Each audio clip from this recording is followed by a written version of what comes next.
World medical college में wait temporarily बॉन का exhibition लगाया गया। ये दूसरा एग्जीबिशन था जिसमें से डेड बॉडी में से बॉन को निकाला जाए और उसको जीवंत कैसे रखा जाए, इस बारे में बाहर से आए डॉक्टरों ने यहाँ पर जो क्लास ले रहे उन बच्चों को बारीकी से अध्ययन कराया, क्योंकि आज के समय में ये बहुत ही ज़रूरी है।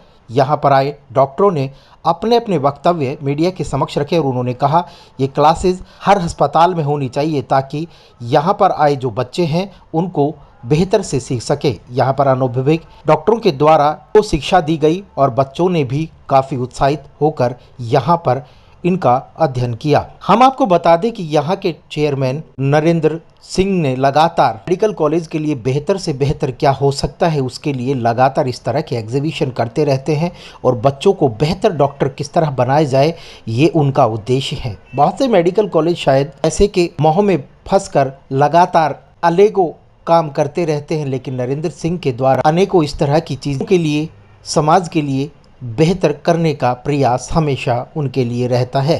मैं आपको बता दूं कि वर्ल्ड मेडिकल कॉलेज के द्वारा कई फ्री कैंप लगाए जाते हैं, साथ ही सबसे बेहतर और सस्ते रेटों पर ऑपरेशन तक किए जाते हैं। यहाँ के क्षेत्र के लिए वाकई ही एक वरदान है वर्ल्ड मेडिकल कॉलेज, क्योंकि नरेंद्र सिंह ने एक सपना देखा था कि कोई भी व्यक्ति ऐसा ना हो कि किसी के पास कम पैसा हो वो बेहतर और फ्री ना मिल पाए। इसलिए उन्होंने इस क्षेत्र में वो कार्य किए हैं जो वाकई ही उन्हें अग्र श्रेणी में रखने का मादा रखते हैं। साथ ही यहाँ आए डॉक्टरों ने बताया कि हमने बच्चों को बेहतर से बेहतर चीज़ें सिखाई है, आने वाले कल के लिए उन्हें ये बहुत ही ज़रूरी है। सर, आज सेकंड जो है वर्कशॉप ऑर्गेनाइज किया गया, इस कार्यक्रम के बारे में आपको कहना चाहें तो ऑर्गेनाइज किया गया सेकंड टाइम। देखिए, ये तो एक ऑनगोइंग प्रोसेस है जिसमें हमारे जो यंग ईएनटी सर्जन्स हैं उनको कान के ऑपरेशन की बारीकियां सिखाना बहुत ज़रूरी है। और जिस कैडेवर बोन के ऊपर, टेम्पोरल बोन कहते हैं इसको हम, उस बोन को डायसेक्ट करके हमारे पहले हम करके दिखाते हैं, फिर वो करते हैं, फिर हम उनको देखते हैं, फिर उनकी कमियां निकालते हैं। ये प्रोसेस एक बार से काम नहीं चलता। इसमें एक्सपर्टीज हासिल करने के लिए कई बार टेम्पोरल बोन का डिसेक्शन का वर्कशॉप का कोर्स करना जरूरी है। ये वाली एक्सरसाइज जो है इसमें बहुत मेहनत लगती है, क्योंकि इसमें हमें गवर्नमेंट की परमिशंस भी चाहिए होती हैं कि हम डेड बॉडी के अंग में से उनको ऑपरेशन करना सिखा सकते हैं। ये रेगुलेशंस भी हमको फॉलो करने पड़ते हैं। और हमारी ये जो तैयारी है, अब ये जो तैयारी है हमारी, इसमें बहुत समय लगता है हमें। पहले तो सबसे पहले तो कैडेवरिक प्रोक्योरमेंट में बहुत समय लगता है। उसके बाद फिर जो इक्विपमेंट चाहिए इस एक्सरसाइज को कराने के लिए, उसमें माइक्रोस्कोप्स हैं, जो एक माइक्रोस्कोप कई कई लाख का होता है। 11 स्टेशन हमने लगाए हुए हैं। फिर माइक्रो ईयर इंस्ट्रूमेंट्स होते हैं उसमें, सक्शन मशीन, बहुत सारा इक्विपमेंट उसमें इन्वॉल्व होता है। तो ये हैवी कॉस्ट एक्सरसाइज है जिसमें पूरी की पूरी डिपार्टमेंट, कॉलेज मैनेजमेंट, हम लोग इस मामले में बहुत लकी हैं कि हमारे चेयरमैन साहब जो हैं इन एक्टिविटीज़ को बहुत प्रमोट करते हैं। सर, आपने एक पिक्चर के द्वारा भी एक थोड़ा सा सीरियल दिखाया गया जिसमें बच्चे को बिल्कुल सुनाई नहीं दे रहा, बट बच्चे को सुनाई दे रहा था। उसके अंदर वो खिलौने के अंदर वो दाने नहीं थे जो वॉल्यूम करते, तो उसे डॉक्टर को बुलाया था। क्या मतलब कि दिखाना चाह रहे थे सर? उसमें सिर्फ मैं ये दिखाना चाह रहा था कि जो आवाज़ है, साउंड जो है, उसके उसका क्या महत्व है जीवन में। अगर आपने आवाज़ नहीं सुनी कभी भी, तो आप अपनी आवाज़ निकाल भी नहीं पाते हो। आप बहरे तो हो हुए, लेकिन साथ में गूंगे भी हो जाते हो। जो बहरा है वही गूंगा होता है।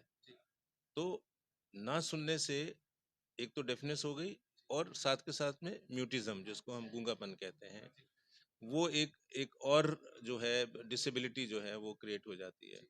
तो हमें उसको बचाने के लिए हम जो डेफनेस, जो हियरिंग लॉस, जो सुनने की समस्याएं हैं, उसको दूर करने के लिए ही ये वाली एक्सरसाइज, ये जो हम जो वर्कशॉप कर रहे हैं, इस वर्कशॉप करने का उद्देश्य यही है कि हम उन यंग ईएनटी सर्जन्स को परफेक्ट ऑपरेशन थिएटर करना, ऑपरेशन की प्रोसीजर करना सिखाएं, ताकि वो लाइफ में अपने इलाके में जा कर के ये ऑपरेशंस कामयाब हों उनके, ताकि सुनने की शक्ति दोबारा वापस आए लोगों की, और ये समस्याएं ना हो जो आपने मेरे लेक्चर में देखी। कितने डॉक्टरों ने इस वर्कशॉप में पार्टिसिपेट किया, कहाँ से?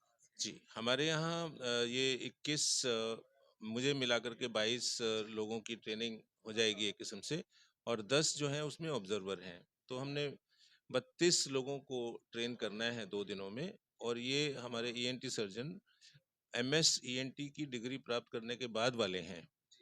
तो ये डॉक्टर्स जो हैं पूरे हरियाणा, पूरी दिल्ली, उत्तर प्रदेश और राजस्थान के स्टेट से और जम्मू से भी आए हैं इस बार। तो सर क्या मैसेज देना चाहेंगे क्षेत्रवासियों को, जिलेवासियों को? क्या देखिए, मैसेज मैंने देना चाहेंगे? जैसे कि मैंने बताया कि हमारे हरियाणा में 1000 में एक इंसान जो है वो कम सुनता है, जो हमारे 2021 के आंकड़े बोलते हैं, और 1000 में एक इंसान को बोलना भी नहीं आता है। स्पीच डिसेबिलिटी और डेफनेस दोनों ही चीज़ें 1 in 1000 0.1% पॉपुलेशन में है हरियाणा में हमारे। तो मेरा मैसेज यही है कि हम जिस तरह की एक्टिविटी कर रहे हैं, जो हम अपने ईएनटी सर्जन्स को सिखा करके अपने हरियाणा स्टेट में भेजेंगे अलग अलग जगहों पर, ये वाला मैसेज और आगे जाए बाकी सबको, और बाकी लोग भी ये वाला ऑपरेशंस जो हम कराते हैं वो सीखें, ताकि बिना किसी कॉम्प्लिकेशन को किए कामयाब ऑपरेशंस करें, ताकि हमारी जो डेफनेस की समस्या है 1 in 1000 हरियाणा में, वो काफ़ी हद तक कम हो। 2021 में आपने बताया कि 1000 पे एक जो है वो बहरा और गूंगा दोनों होते हैं, या 2023 जो चल रहा है इसमें आंकड़े शायद बढ़ गए हों। नहीं, अभी तो जो अवेयरनेस है गवर्नमेंट की तरफ से, स्टेट गवर्नमेंट की तरफ से, सेंट्रल गवर्नमेंट की जो असिस्टेंस हैं, या हम लोगों डॉक्टर्स की तरफ से जो एफर्ट्स हो रहे हैं, उससे आने वाले दिनों में और अब भी 2023 में भी हमें उम्मीद है कि जो डेफनेस है, जो बहरापन है, उसकी समस्या कम ही हुई होगी, बढ़नी नहीं चाहिए। टेम्पोरल बोन का जो डिसेक्शन है ये पीजी स्टूडेंट्स के लिए बहुत ज़रूरी होता है। ये उनके टीचिंग का करिकुलम का कोर्स का एक पार्ट है, जो कि यहाँ पे डॉक्टर पासी ने शुरू किया है। ये उससे पहले मौलाना जात में भी होता था, और ये बच्चों को सिखाया जाता है।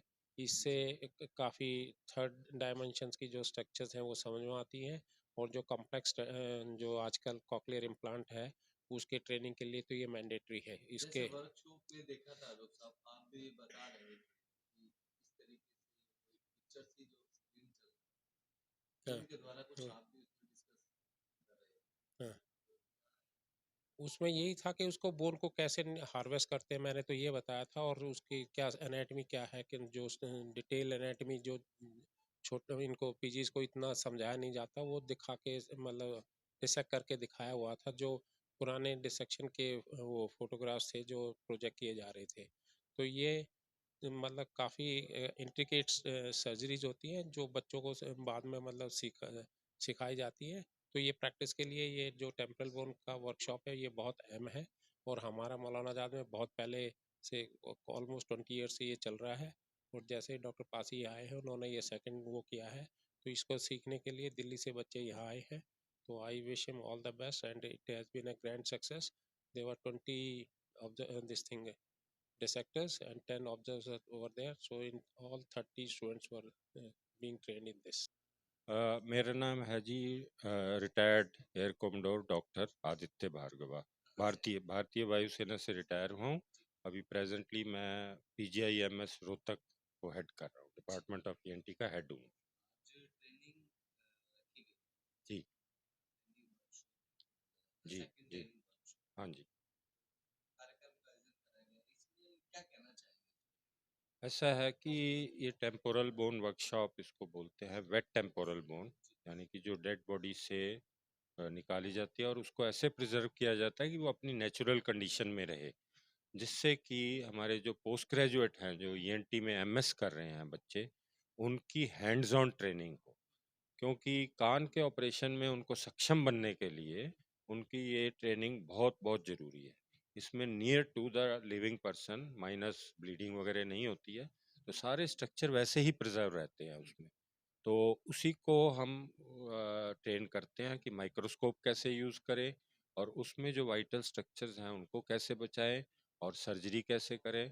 यानी कि एक तरह की जो एनाटमी है उसको हम रिलीव करते हैं हैंड्स ऑन करके। हैंड्स ऑन मतलब वो अपने हाथ से कर रहे हैं उसमें, under microscope and various instrument जो हैं उसके यूज़। और ये एक बहुत मैंडेटरी चीज़ है। किसी को भी अच्छा अगर ईयर सर्जन, जिसको हम इंग्लिश में ओटोलॉजिक सर्जन बोलते हैं, वो बनना है तो ये ट्रेनिंग बहुत ज़रूरी है। दूसरी चीज़ कि कॉक्लियर इम्प्लांट जो आजकल हमारा बच्चों में हम लगाते हैं या बड़ों में लगाते हैं, उसके लिए ये ट्रेनिंग मैंडेटरी, इम्पेरेटिव, बहुत ज़रूरी हो गई है। इसके बिना कॉक्लियर इम्प्लांट की हम उनको सर्टिफिकेशन नहीं दे सकते। सो एक बुजुर्गों में भी जो है जिनको कान से सुनना कम हो जी, जाता है, जी, एक मशीन लगा देते हैं, जी।